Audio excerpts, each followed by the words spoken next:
The Department of Public Health and Human Services is pleased to bring you Aging Horizons. Medicare, Medicaid, Social Security, fraud, legal issues, veterans benefits, and caregiving. Aging Horizons is a program dedicated to inform and prepare Montanans on these timely issues, making a difference to you and your loved ones. Here now is today's program host. Hello and welcome to another edition of Aging Horizons. Today we have as our guest Dr. Magdalene Collins from We Care, doctor in nursing practice. We'll be talking about the gaps in health care to our rural aging population. Stay tuned and we will be right back. Someone who said they were from Medicare called and asked for my personal information. I noticed a charge on my Medicare statement for a test I don't remember having. I got a letter offering me free medical equipment if I gave them my Medicare number. Something didn't seem right. It seemed too good to be true. If something seems odd, it's probably fraud. Call Senior Medicare Patrol at 800-551-3191 to report fraud. This project is supported by a grant by the Administration for Community Living. I think the most pleasant surprise when we turned 65 and signed up for Medicare Part B was finding out about our Welcome to Medicare preventive visit. It was free, and it gave us the opportunity to visit with our doctors and establish a plan for our health going forward. They reviewed our medical history, measured our height, weight, blood pressure, and counseled us on other risk factors. To learn more about Medicare's free or low-cost preventive and wellness benefits, call your local SHIP counselor at 800-551-3191. I mentioned it's free, right? Twice. Hey, caregivers, did you know that respite time is your time? How will you spend it? When the weather's good, I gotta get away for some fishing, and that's a must. Fred Dahlbeck. Clancy. My grandson tells me we suck at golf. Fun though. And there's never enough time to keep the old 57 Chevy happy. Montana Lifespan Respite. Respite for caregivers. It's okay to need it. It's okay to want it. It's okay to get it. Come on, girl. Here in Montana, we love our outdoor activities. Unfortunately, few of them are risk-free. Indeed, Montana is second in the nation per capita in head injuries that can destroy the lives of people we love. That's why you should insist your family always wear protective helmets. But you can do even more. When you fill out your vehicle registration this year, circle the Y and donate $1 to support traumatic brain injury prevention and education. Now that's using the old noggin. We're back, and today as our guest we have Dr. Magdalene Collins, and Doctor of Nursing Practice. This is Aging Horizon, brought to you by the Montana Department of Public Health and Human Services. Welcome to the show, Dr. Collins. Good morning, Wilmot. Thank you for having me, and I'm very honored to be here. Thank you. I know we'll be discussing this morning gaps to the healthcare in rural aging population. And we all have our meaning of rural. So I will be asking you, what is your definition? What do you call rural America, rural Montana? Okay, so what I looked up when I tried to research what it means to be a rural area from the United States Census Bureau, I found that they delineate an area as rural based on what they define an urban area as. So anything that falls outside of the urban area is considered rural. So an urban area, according to the United States Census Bureau, is an area that has at least 2,000 units or has a population of at least 5,000 people. To break this down, the criterion that an area must meet of a dense amount of housing units within a census block consists of 425 housing units in a square mile. And finally, any housing territory or population that falls outside of those numbers would then be considered rural. So rural is defined based on an urban area. Okay, thank you. How does Montana compare to other states in terms of rural ranking? Well, Montana ranks number 5. In terms of rural ranking. We fall behind Vermont, Maine, West Virginia, and Mississippi. Montana comes in 5th. The significant amount of uninhabited land in Montana it is then recognized as the most rural area by land mass. What that means is because we have so much open spaces, we fall second. Wyoming and Montana fall in line for the amount of uninhabited land, making our percentage of our population smaller. Okay. What percentage of Montana's population are older adults? That's a very great question. According to the Census Bureau, 20.5% of Montana population 65 and older are considered older adults. Older adults, yeah. Okay. And that would be about, out of the 1,137,000 people, about approximately 233,000 about are older adults 65. Wow. And if I can continue here, it is projected by 2030, more than 30% of Montana's population will be 65 and older. Currently, MSU, Montana State University, has a project called Project 2030 that is an area that is focusing on growing population in Montana where baby boomers will be reaching, most of them at that time will be reaching retirement age, and that will place a significant, I don't like to say burden, but a significant impact on the state resources to help this population. What are some of the common living places for older adults? Well, most older adults would like to live, according to the statistics, I go by the numbers here, 94.8% of them live in the communities, in their own homes, and apartments, condos, whatever it may be. About 40% of baby boomers own homes in Montana. And Montana ranks about 7 in the U.S. for having older adults live within the communities. Less than 6% live in like nursing homes and residential areas. And most of our older adults prefer actually to stay in their homes, and that phenomena is known as aging in place. So most of these adults like to be, if they have the resources and the physical mobility to stay in their homes and the support, they would prefer to do that versus residential settings. Okay, so I hear you saying within the next 10 years, our population, older population will increase by up to 30%. That's huge. That is because when we're talking about taking services to the older population in rural areas, that would be difficult also. So what are some of the places in the rural areas that older adults might be able to live? Because if they can't live in their homes. Okay.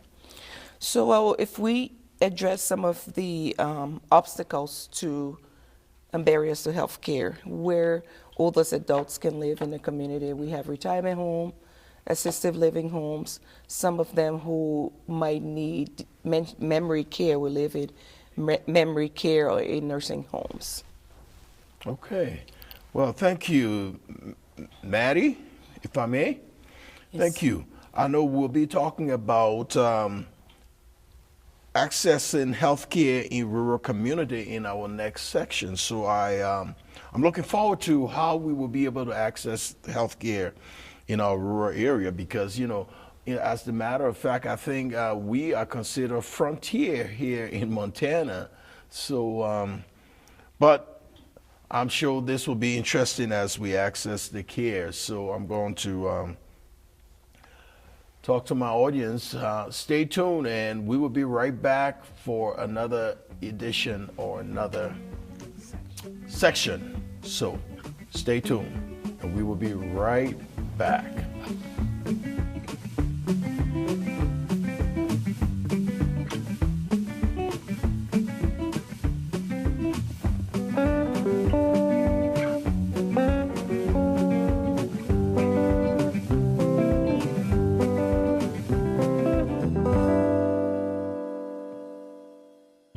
You've probably seen some big-name celebrities on your TV lately talking about all the Medicare benefits you're missing out on.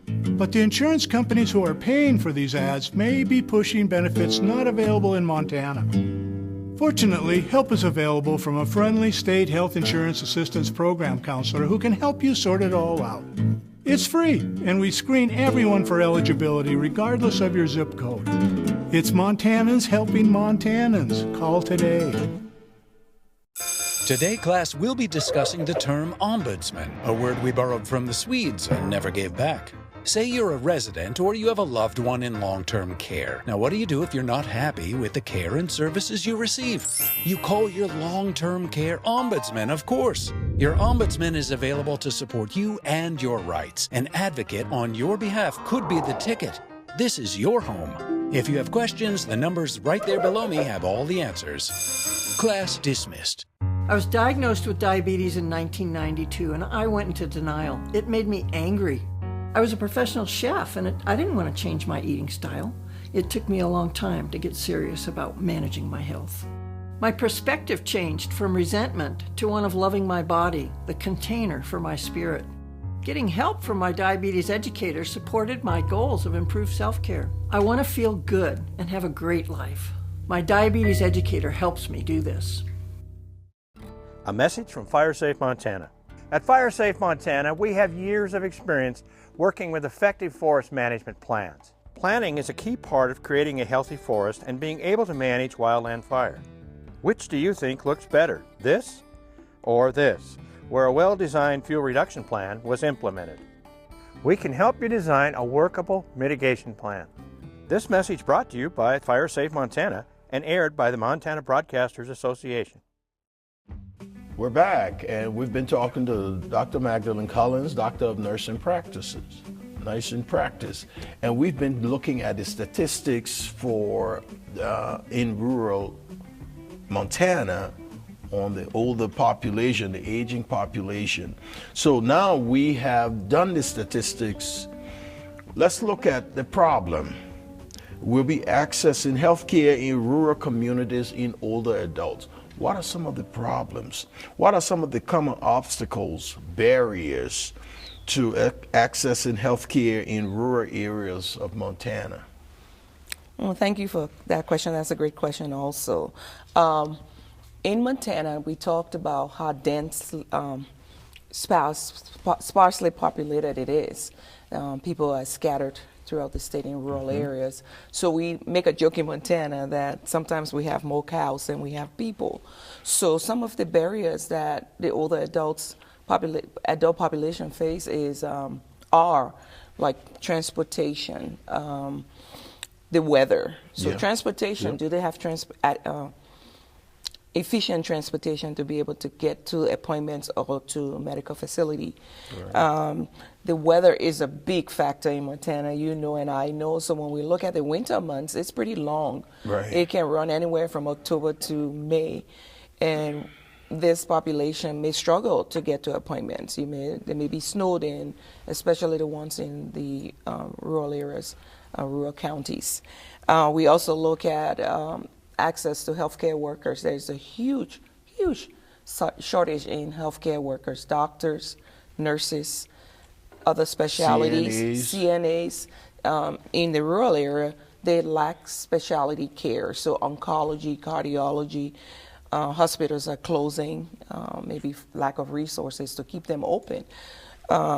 Technology is a big one too. Right. Do they have internet in these areas? And if they do, are the older populations comfortable with using them? Do they have health literacy with technology, telehealth?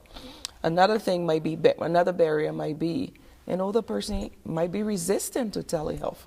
Right. Because they want to sit here in front of their doctor or their provider or their nurse and have that conversation where they're comfortable. Healthcare cost. So an older person, especially lower income ones, people that are struggling financially, don't have copay, deductible. And so somebody might choose to sit home and keep their $100 in their pocket to buy food for the month versus paying that $100 as a deductible to go in for a wellness exam or whatever other healthcare needs they may have. And finally, for our rural area Montanans, I consider they have that rugged image, a rough image of self-reliance. And so some of that area can put us into the concerns of the high rate of suicide amongst our older population in rural areas, our veterans, and all of that. So all of these barriers and obstacles come together to create a very challenging situation for healthcare. That is so true. When we talk about the weather, because I don't like to get out when it's cold. Right. So I understand that. Right. So is healthcare access evenly distributed between urban and rural areas? I know the answer, but I'm just asking it because I know it can't be evenly distributed. Right, So- and you're correct on that. The answer is no. Urban areas have access to better resources, health resources, and for all those barriers that we discussed above, those present the challenges in the rural areas.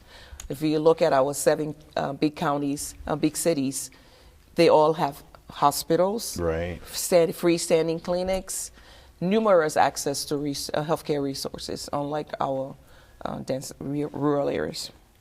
So what are the impacts of limited access to quality health care services on Montana's aging population? The challenges posed to that is our, like the older population, most of them have chronic conditions, right? Diabetes, heart condition, COPD, you name a few of that. Those conditions get worse the less they have care or access to health care. And it's just not any health care. We have to ensure that they get quality health care services to the older populations. Okay, so let me see here. Discussing the issues of access to quality health care for Montana older adults. We've been doing that just now. So what are some of the strategies to enhance access to health care in the rural areas? What are some of the strategies you would suggest? So on that question, we talked about programs that are already in place, and I look at those, like Medicaid expansion. So I think we have that in place in Montana right now. Okay. And that is a successful program because older adults who live on fixed income or have low resources can have health care. And quality health care that the state helps them to pay for. Even if they have Medicare, they can qualify for Medicaid because they don't have income. Utilizing and increasing, expanding telehealth. Well, telehealth will expand if we have reliable internet in those areas. So those are two that go together. Other measures that I talked about would be building strong interdisciplinary teams, right? So those teams are important to ensure they have health care. Thank you, Dr. Collins. We have been talking to Dr. Collins of We Care, and we will be moving on to commercials. So stay tuned, and we will be right back.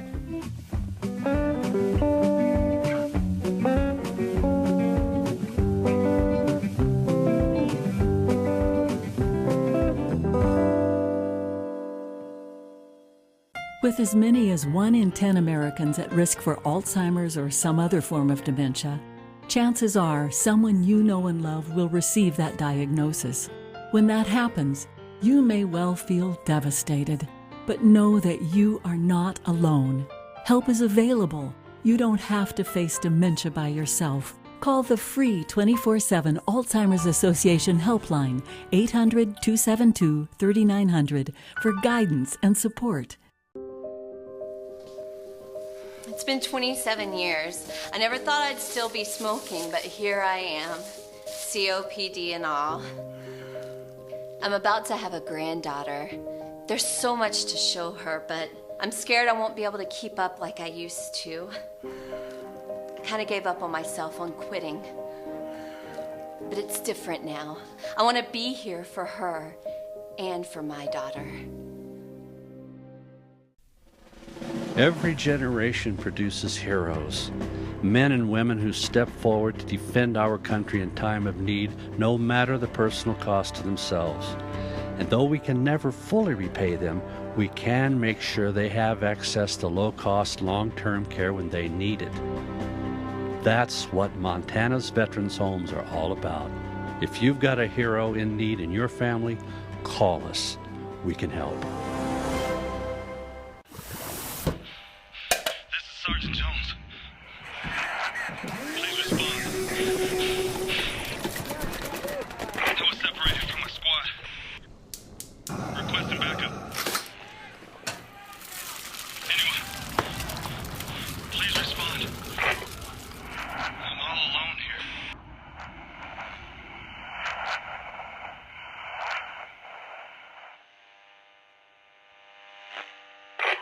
We're back, and we've been discussing healthcare in the rural areas among Montana older population, and we're talking to Dr. Magdalene Collins, Doctor of Nursing Practice.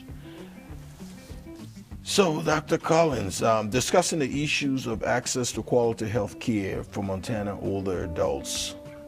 What are some local organizational resources available to support older adults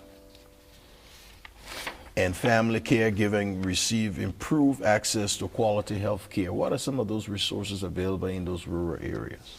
Okay, so Montana as a state as a whole is considered rural. So we have resources, and they're in place already. Most of them, we need to find a way for patients and older adults to access them. So several of these resources are available, and they work together to ensure that these older adults get these services. I would discuss a few here. Yes, I'd like to share a few with you, if that's please. okay. Yes. Okay, so we have the Area Agencies on Aging. Yes. That is huge, and it has so many resources available within that. What we need to work on is making sure older adults, patients, whatever may be, understand how to access these resources, have clarity. And so when we provide them these resources, we need to validate. Do you understand how to access? Do you have family members who can help you to get to these resources or break it down for you if we're limited on time to provide that to them? We also have AARP, yes, huge in our state. You know, our age with AARP. And then we have the Montana Department of Public Health and Human Services. That is actually like a hub, a one-stop shopping spot where most of these other resources live. And so Montana, if you're having struggles to finding resources, just go to DPHS and they can guide you where those resources are. We also have the Montana Senior Medicare Patrol, helps older adults understand their Medicare benefits and assist them with filing and appealing claims. Right. Finally, I have two more on my list. I'm sure there are several others, but we have the National Family Caregiver Support Program. So that is where the state has a grant that can help pay caregivers for taking care of their older loved ones. And so there are numerous resources out there. And the last one I found that I took interest in is the Elder Care Locator. This provides home and community-based services to hard-to-reach areas. So what we're talking about, how do we reach people that are living very far in rural areas? It can provide nutrition, health promotion, and anything to support them to keep their health on a qualified level. Okay, thank you, thank you. So what measures can healthcare agencies, health professionals, and other key stakeholders take to provide quality health care services to older rural residents? Well, I think some of the measures, and in my mind, would be collaboration. We have to build strong interdisciplinary healthcare teams. We have to collaborate, because when we collaborate, who wins? Patients win, right? We all win. We all win. We feel satisfied that we are helping our older population live a decent quality life when they're retired. And so those strong teams must depend on collaboration versus competition. Because when we compete, patients lose. When we collaborate, patients win. So to me, that's a huge, huge measure to ensure that patients get the care they need. The access to care will fall in place behind those teams. Good. And thank you. I'm happy to hear that, because, you know, I'm getting there where I may need to start telling my healthcare provider to collaborate with others. So I know we have our guests in some of the rural areas. What are some of the resources?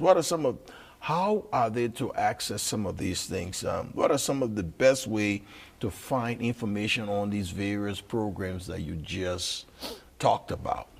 And that one is a challenging one. It's like a barrier, that one of the barriers we talked about.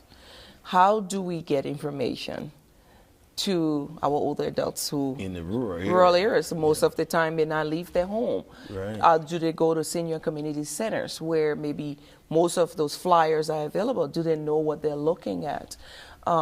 Access to primary health care, it's very challenging in rural areas, and that is the entrance to most of the resources that these patients can get.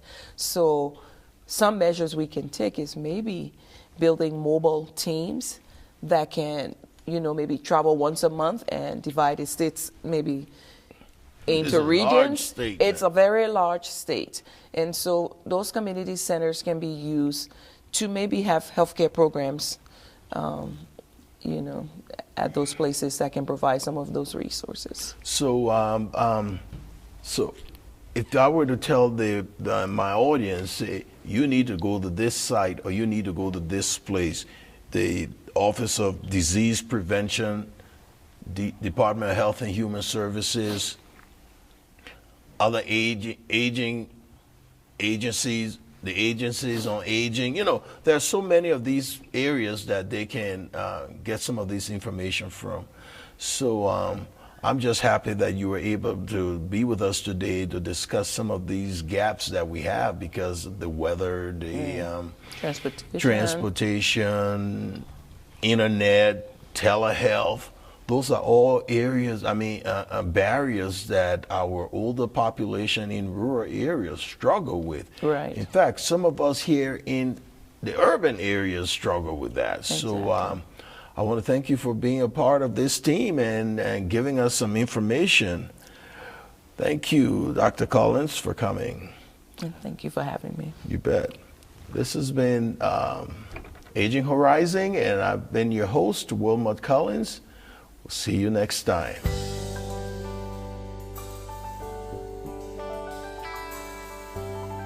Special thanks to the Department of Public Health and Human Services for their continued support. Hosts on Aging Horizons are program specialists at the Montana Office on Aging. Production facilities provided by Video Express Productions. For more information about Aging Horizons, call the Department of Public Health and Human Services toll-free at 800-332-2272.